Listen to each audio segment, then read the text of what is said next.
crisis in agriculture is staring us in the face.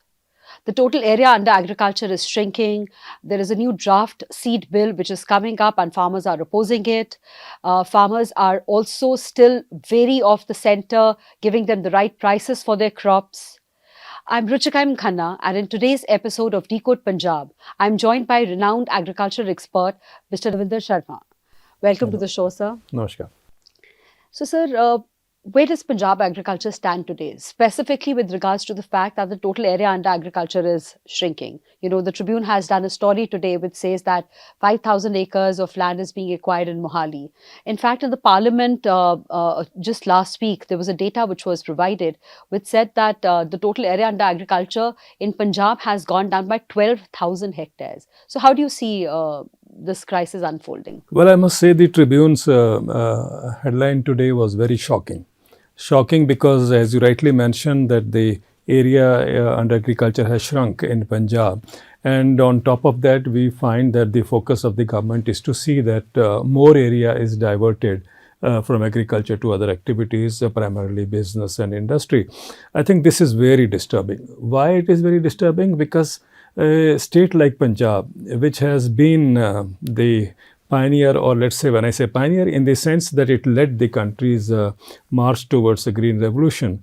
And today we are somehow giving an impression as if agriculture has become a down market subject, and agriculture is no longer that kind of a preference it should get, the kind of preference it should get. So the diversion of land to industry and business is I must say, very shocking and very sad. Why I'm saying this is because I remember, Ruchika ji, some years back, Arvind Kejriwal, he had himself talked about a village in Maharashtra, Hivre Bazar. And he had, in fact, I remember when he first told me to watch Manish Sisodia's documentary on Hivre Bazar. I did watch it. And I remember that documentary that he did was, I would say, remarkable. It took us to a new direction. And I thought, as the AAP head has been saying very clearly and loudly, that if they get into Punjab, they would like this program, Hivre Bazar, to be followed in Punjab. And in one of his interviews, he had also said that Hivre Bazar actually is a model for the 7 lakh villages in the country. And so that was the kind of a passion and admiration for that program. So could you specify what exactly is Hivre Bazar? I think everybody would like to know. Yes, Hivre Bazar is a village in Maharashtra, and the same district where I think one of those temples is there, popular one. And I remember Hivre Bazar is known and has created a history or a name for itself, because it was a village which was completely in distress, perennially drought stricken. The poverty ratio was very high. It had all that inkling of a a bad village, or a village which has never looked up. Means it has drugs, it had all kinds of fights going on, and so on and so forth. Now suddenly, or for whatever reason, this young man, the Sarpanch, Popat Lal, he was a cricketer. He came back to the village, and he took up the new job given to him, Sarpanch. And in the next 5 years or 6, he transformed the village into what a modern village should look like. Can you imagine a village which had a average income of about 8,000 rupees, okay, per capita per year? 8,000 per annum. That's per annum. So that will tell you the extreme kind of poverty, distress yes. Also. And then the kind of operations that he began, remember when Arvind Kejriwal was writing about him, the village had produced 54 millionaires. And I recently met Mr. Popat Lal. I remember he was here in Chandigarh. Yes. The village has produced now 91 millionaires. What do they do? What is the model they follow? Now, I'm sure Punjab में जब से floods आए हैं, और we've seen so much of mass destruction because of the floods. एक crop तो बिल्कुल खराब हुई किसानों की, और जो दूसरी वीट क्रॉप है कई जगह पे वो भी नहीं उगा पाए. सो उनके लिए जानना बड़ा जरूरी होगा कि वहां पर हिवरे बाजार में ऐसा क्या किया गया जो, और क्या वो चीज पंजाब में हम उसको फॉलो कर सकते हैं या नहीं. मुझे लगता है कि जो हिवरे बाजार में हुआ है that should be a lesson for everyone in the country, as Arvind had once said himself. लेकिन क्यों भूल गए उसको मुझे नहीं पता, लेकिन मैं आपको बताना चाहता हूँ कि उस गांव में मैंने आपसे कहा कि इरिगेशन वाज ऑलमोस्ट ज़ीरो, पानी नहीं था, सभी डिफ़िकल्टी सी, पेड़ नहीं थे, मतलब डिफॉरेस्टेशन बहुत भयंकर रूप से थी, सॉइल और उसका तो आप बात ही ना करिए. और व्हाट पोपटलाल डिड वाज, उसने क्या किया, he started with first rejuvenating soil, then water and then the other resources. उसको उसने पहले बिल्डअप किया, उसको बिल्डअप करके बेस बन गया उसका. एंड उसने इरिगेशन पे बहुत जोर दिया. उनके वहाँ मैंने कहा इरिगेशन थी नहीं, हमारे यहाँ तो लकीली पंजाब में तो 99% ऑलरेडी शोर्ड इरिगेशन. इनफैक्ट आम आदमी पार्टी गवर्नमेंट तो क्लेम करती है कि हमने टेल एंड तक पानी पहुंचाया है, हम बिल्कुल पहली ठीक है. सरकार है जिन्होंने ऐसा तो किया. मुझे लगता है कि यहाँ पर तो सारे वो जो पॉजिटिव्स थे हमारे पास, जिस पे हम we could have brought about a revolution. उसमें उस रेवोल्यूशन में ये हुआ है कि अब जो सिचुएशन उसने कुछ क्लासिकल काम किए हैं. फॉर इंस्टेंस पंजाब में लोग शायद उससे नहीं एग्री करेंगे कि उसने देखा कि पानी का जो वाटर टेबल नीचे जा रहा है, it is primary because we are growing cash crops. तो उसने कैश क्रॉप्स बैन कर दी. And it was all because of gram sabha. At every decision was taken with the approval of the ग्राम सभा. सर पंजाब में अगर हम पैरेलल्स इसके मैं ये नहीं कह रहा हूँ, वो भी ये कहते हैं कि you don't have to draw parallel, आप अपना ही लोकेशन स्पेसिफिक उसको करिए. बिल्कुल मैं आपकी बात से सहमत हूँ, पर मैं आपसे ये पूछ रही हूँ कि पंजाब में जहाँ पर हम हमेशा से ये बोलते हैं कि because of this wheat paddy cycle, paddy is a water guzzler. So क्या पंजाब में आप मानते हैं कि हमें पैडी से, should Punjab be completely doing away with paddy if we want to save our aquifers? I personally feel कि यू एज पोपटलाल सेज कि भाई आप अपने उसके देखिए कंडीशंस के हिसाब से. I think we need crop diversification and I think this could have been a wonderful experiment to shift from paddy to other crops. उसमें क्या क्या चाहिए वो हमें अपनी रिक्वायरमेंट के हिसाब से होना चाहिए. पर मैं आपको वहाँ की बात बता रहा हूँ कि इतना उन्होंने काम किया कि अब उन्होंने मैंने आपसे कहा उन्होंने ट्यूबवेल बैन कर दिया. बिकॉज वहाँ उन्होंने देखा कि ट्यूबवेल जो हैं वो पानी का जो स्तर नीचे जा रहा है, it is because of tubewell. Punjab में तो 14.5 लाख. मैं आपकी बात मानता हूँ, मैं तभी कह रहा हूँ कि भाई we have to adapt it to our conditions, है ना. पर उसके पास मॉडल था वो, और वो मॉडल इतना एक्सीलेंट था कि मैं अभी जब मिला उनसे तो वो कहते हैं कि अगर आप हमारे गाँव में आते हैं, अगर आपको मच्छर काट जाएगा तो हम आपको 100 रुपये देंगे. I don't think anyone can be so sure कि मेरे घर में या मेरे कहीं पर भी मच्छर न काटे. यहाँ पे तो बल्कि पशुओं तक को हम लोग मच्छरदानी में रखते हैं. तो मैं आपसे कह रहा हूँ कि वो कैसे हुआ. और ग्रीनरी बड़ी है, हम लोग कहते हैं ग्रीनरी होगी तो मच्छर भी आएगा, लेकिन वहाँ तो उल्टा हो गया. देन उसने बच्चों का क्या किया कि बच्चे जितने भी, और सब गवर्नमेंट के ही प्रोग्राम चलते हैं वहाँ पर, कोई उसने प्राइवेटाइजेशन का या प्राइवेट इनिशिएटिव को नहीं एंटर करने दिया वहाँ पर. उसका ये भी कहना है कि भाई इससे हमने क्या किया कि बच्चों को एक तो जो होता है ना जंक फूड, उससे दूर रखा है.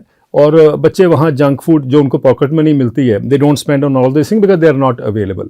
बी उसने क्या किया कि बच्चे आके हेल्दी उस पे एनवायरनमेंट में रहें, तो उनके लिए फ्रूट ट्रीज कौन कौन से होने चाहिए, एक अपने गांव में ये पूरा इस्टेब्लिश किया और ये ग्रो हो रहा है. Then I was looking at the pictures, my god, जो ग्रीनरी अब आई है और जो पहले थी, it is quite a transformation that we have to see. मेरा सबमिशन ये है कि भाई दैट एंटायर उसका जो काम था वो एक्सप्लेन करना मुश्किल होगा, but I think there was a challenge, also a kind of opportunity available. Since Arvind ji was very sure कि this is a program for the rest of the country, I thought there was a wonderful opportunity in Punjab. आपको ज़मीन क्यों shift करने की ज़रूरत है जब आप अगर एक गांव में उसने 91 मिलियनर्स पैदा कर दिए हिवरे बाज़ार में. Punjab could have at least let's say थोड़े कम ही हो जाते, लेकिन हो तो जाते ना पंजाब में भी. सो आप क्योंकि बात कर रहे हैं कि मिस्टर अरविंद केजरीवाल हमेशा से आपसे शुरू में इन टच रहे हैं फॉर रिजुविनेटिंग पंजाब एग्रीकल्चर. सो जब आपकी वो सलाह लेते रहते थे, तो अब ऐसा क्या बात है, आपको क्या पता लग रहा है कि जो पंजाब की एग्रीकल्चर पॉलिसी बननी थी, the draft was ready almost year and half back, it was shared with the farmers, it was shared publicly, and then we hear nothing about it. What happened to the draft agriculture policy? I think it's an indication, a reflection कि भाई agriculture का क्या स्थान है, priorities में कहाँ पर agriculture आता है. और ये यहीं पर नहीं है, सारे देश में मैं देख रहा हूँ कि वी बिलीव कि एग्रीकल्चर की अब ज़रूरत नहीं है, we have to now push for industry and business. मुझे लगता है कि इस सोच से बाहर निकलना पड़ेगा. और ये मुझे बहुत एक्सपेक्टेड था कि जब अरविंद जी ने कहा कि भाई this is a model for the rest of the country, मैं सब गाँव में ये करना चाहूँगा, तो मुझे लगता था कि here is somebody who can bring about that kind of A transformation. अब क्या हुआ? Don't you think there is a there's a sudden change. On one hand, uh, you say that the people in the present government, they do not want to bring in these reforms which were discussed with you at some point of Not time. me, but But a otherwise lot we of had other, talked about it. yeah, Yeah, yeah. but otherwise, and on the other hand, there's complete silence in the government on the draft seed bill. Seat bill की बात तो बाद में करें, पहले इसको देख लें कि मुझे लगता था कि क्योंकि सिविलाइजेशन का क्राइसिस है पंजाब में, with the kind of devastation जो ऑलरेडी हो चुकी है, whether it is soil degradation, fertility का, पानी का दोहन हम जानते ही हैं, stubble burning and so on. I think here was a wonderful opportunity to move in another direction to make agriculture not only economically viable but also profitable and sustainable in that sense. और साथ में ये भी नहीं कि वो agriculture was something which was not giving farmers the right kind of income. अगर हिवरे बाजार में 91 मिलियनर्स एक गांव में हो गए हैं, तो I think Punjab had ample opportunities to see कि भाई उससे भी शायद ज़्यादा क्रॉस कर जाए, क्योंकि पंजाब में पानी का दिक्कत नहीं था. पानी तो ओवर हमारे पास सप्लाई है यहाँ पर, हम मानते हैं कि 98-99% पानी है. तो जो हिवरे बाजार ने काउंटर किया पहले 5 साल में, उसको चैलेंज को टेकअप किया, हमें तो जरूरत ही नहीं थी. We could have moved on to the next stage. That's the point I am trying to make. पर कहीं पर ये क्यों डाइवर्शन हुआ सोच का कि भाई वी हैव टू गो और encourage more business and more industry. Nobody is against them. But the fact of the matter is, Punjab is the food bowl of the country. Let us retain that kind of a title जो उसका है. और वो opportunity थी आपके पास. मेरा सिर्फ यही कहना कि क्यों नहीं हम उस रास्ते पे चले. So, what is your opinion on the hybrid seeds, on the use of hybrid seeds? No, Do you think it's primarily promoted by the industry, or do you think the hybrid seeds are the way to go forward for farmers? It's very interesting. जब पहले hybrid rice का, I am just giving you one example, hybrid rice का शुरुआत हुई China से, and there a farmer actually had developed hybrid seed. उस समय international rice research institute जो है फिलीपींस का, that wanted to take a handful of that hybrid rice. उन्होंने रिफ्यूज़ कर दिया. So then IRRI began its programme to promote hybrid seed और to build up और bring hybrid seed in the case of rice. और वो होता होता अब इस स्टेज पे आ गया है कि हाइब्रिड राइस अवेलेबल है. But then similarly for other crops, hybrid तो आजकल सब जगह ही आजकल देखा जाए तो वही गेम है. गेम इसलिए है क्योंकि हाइब्रिड में एक एडवांटेज है कंपनीज को. एडवांटेज ये कि once you produce a hybrid seed, you have to go back to that company to get another. You can't use the जी seed जी. again. तो इसलिए उनको ये एडवांटेज है और इसमें कंपनीज को इसमें एडवांटेज So है. so that is what I was asking. Yeah, you're क्या right. farmers के लिए is it good for farmers? No, it's not a question of good for farmers. I think we have to see in totality. Farmers को तो फायदा नजर आता है उसमें, क्योंकि वो ग्रो करेंगे, उनकी प्रोडक्शन बढ़ती है, तो उनको लगता है कि भाई हमारे लिए रिक्वायरमेंट है. But I think as far as biodiversity is concern, as far as seed security is concern, मैं सीड सिक्योरिटी इसलिए कह रहा हूँ कि seed is a very important component of the entire food chain में. हाँ जी, जो पूरा पैकेज का है, अगर हमने उसमें से उसका कंट्रोल किसी और के हाथ में दे दिया, because when you have produce hybrid और hybrids let's say more in quantity and also in the numbers of varieties or the crop species that you are engaged in, then you are giving slowly and steadily the control into the corporate hands. और वो corporates का आप जानते हैं, किसान, अगर पंजाब में भी SKM इज़ डिमांडिंग उसके ऊपर to oppose the laws. I think this is very clear कि ये कंपनीज का कंट्रोल बढ़ता जाएगा. देन इन इंटरनेशनल पॉलिटिक्स को आप देखें, there is something called as UPOV. UPOV. Now that people may not know is an international negotiation and agreement जिसके ऊपर हमें पुश किया जा रहा है कि हम उसको एक्सेप्ट करें. So we had earlier accepted UPOV 1991. उसके बाद के जो जितने भी एग्रीमेंट्स आए हैं उसमें corporate control is tightening. So people know, farmers also know कि भाई ये कंट्रोल उनके हाथ में चला जाएगा.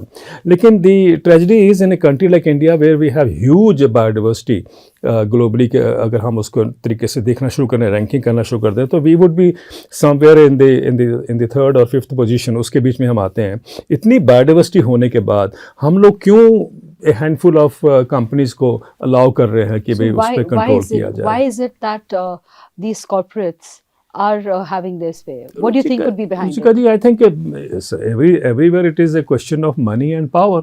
तो पहले तो आपने जब उसको कंट्रोल किया तो आपके हाथ में वो पावर आ गई है, and then you try to push it as much as possible. एक मोनोकल्चर नया डेवलप हो जाता है।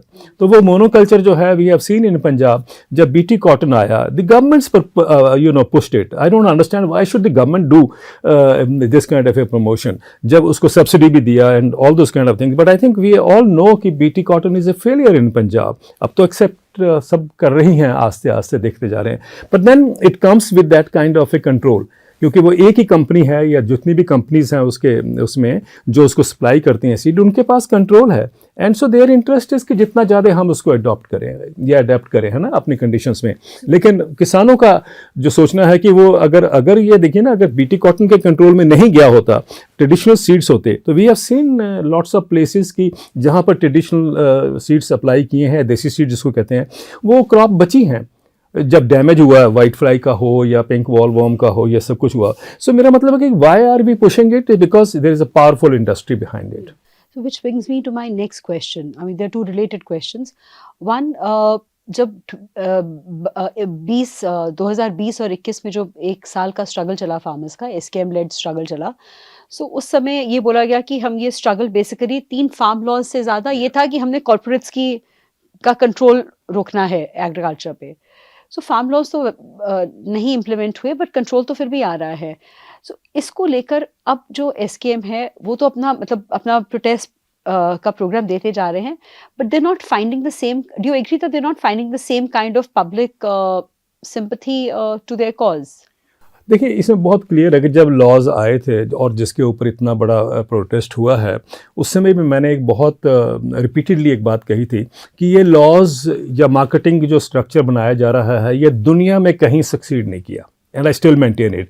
मेरा मानना था कि भी चाहे यूनाइटेड स्टेट्स हो, चाहे कनाडा हो, यूरोपियन यूनियन के कंट्रीज़ हों और दी अदर बिग कंट्रीज़, वो वहाँ पर एग्रीकल्चर सब जगह पे it has failed to enhance farmers income नहीं बढ़ी फार्मर्स के बिकॉज ऑफ दीज लॉज। हमारे यहाँ पर ये बताया गया कि साहब ये लॉज आपके लिए बड़े प्रोडक्टिव होंगे, आप किसान की इनकम बढ़ेगी। आई डोंट अंडरस्टैंड इवन नाउ कि कैसे ये बोला जा रहा है कि जो दुनिया में लॉज फेल हो गए हैं उसको या उस मार्केटिंग सिस्टम को हम यहाँ लाके ये कन्विंस कर रहे हैं लोगों को कि ये आपको ज़्यादा इनकम देगा। जब दुनिया में नहीं दिया तो यहाँ पर कैसे देगा? फिर ये कहा गया कि साहब इंडिया में कंडीशंस ऐसी कि छोटे छोटे किसान हैं तो वो अगर खेती से निकल जाएंगे तो आपको देखना है कि भाई जो ऑर्गेनाइजेशन होगा वो सारा का सारा जो है वो उसको कॉर्पोरेट को ही कंट्रोल में अगर होगा तभी जाके उसको बिल्डअप किया जाएगा। Again it was not something that was true, because मैंने ये देखा कि छोटे छोटे लैंड होल्डिंग तो सब हम मानते हैं कि भाई वो अनवायबल हैं, अनइकोनॉमिकल है, ये हम मानते हैं। But look at a country like Australia.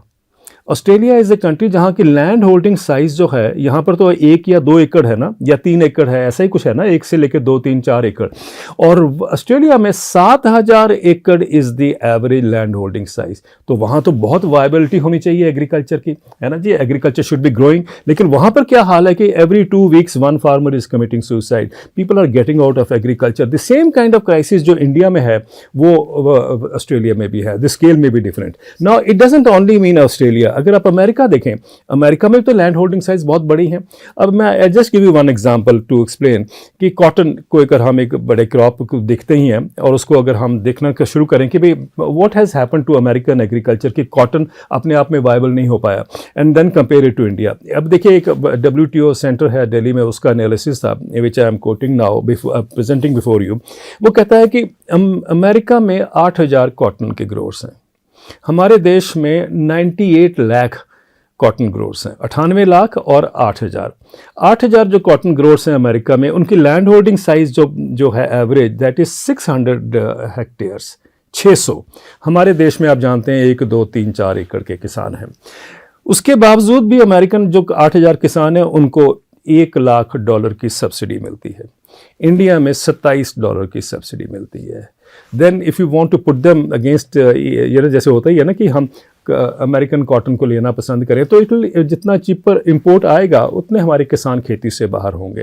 Now this is something which not only hits India, it has hit the African countries also, जहाँ पर की कॉटन है वो उसके एक, बल्कि मुझे याद है 4 प्रेसिडेंट्स ने उनकी कंट्रीज़ के, वेस्टर्न अफ्रीका के 4 कंट्रीज़ थे, उनके प्रेसिडेंट ने चिट्ठी लिखी न्यूयॉर्क टाइम्स में और ये लिखा था कि your subsidies kill our farmers. तो वो आज भी ट्रू, आज भी सच है वो। है ना? So it brings me to my last question for this show, which is that what is the way forward to go for Punjab farmers and for Punjab agriculture? देखिए, According to you, as an expert, what is the way to go forward? अगर मेरे पास कोई थोड़ी सी भी वो होती ability to do this, I would have picked up Mr. Popotlal to come and transform Punjab into a place where every village would have millionaires.